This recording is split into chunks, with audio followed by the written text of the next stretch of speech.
વડોદરાથી હાલ સમાચાર સામે આવી રહ્યા છે, જેની અંદર એક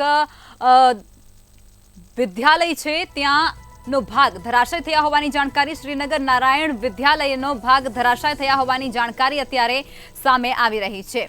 રિસેસ દરમિયાન પહેલા માળે વર્ગ 8D નો ભાગ ધરાશાય થયા હોવાની વિગતો, જેમાં સ્કૂલનો ભાગ ધરાશાય થતાની સાથે જ એક વિદ્યાર્થીને સામાન્ય ઈજાઓ પણ પહોંચવા પામી છે। વિદ્યાર્થીઓ વર્ગખંડમાં અભ્યાસ કરતા હોય અને ત્યારે આ સમગ્ર ઘટના બની ત્યારે સ્કૂલ પર વાલીઓનો ધસારો પણ અત્યારે જોવા મળી રહ્યો છે। વાલીઓ પણ બાળકોને લેવા માટે ત્યાં પહોંચી ચૂક્યા છે। વડોદરાથી આ સમાચાર, શ્રી નારાયણ વિદ્યાલયનો ભાગ એકાએક ધરાશાય થયા હોવાની વિગતો અત્યારે પ્રકાશમાં આવી રહી છે। રિસેસ દરમિયાન પહેલા માળે વર્ગ 8D નો ભાગ એકાએક ધરાશાય થયો, જેમાં સ્કૂલનો ભાગ ધરાશાય થતાની સાથે જ એક વિદ્યાર્થી છે તેને ઈજાઓ પણ પહોંચવા પામી છે। ત્યારે વિદ્યાર્થીઓ વર્ગખંડમાં અભ્યાસ કરતા હોય અને ત્યારે આ સમગ્ર ઘટના બની, જેથી જાનહાનિ ઓછી સર્જાય છે। સ્કૂલ પર વાલીઓની ઘટનાની જાણ થતાં જ તેઓ ત્યાં દોડી આવ્યા છે અને પોતાના બાળકોને લઈ જવા માટે તેઓ ત્યાં પહોંચી ચૂક્યા છે।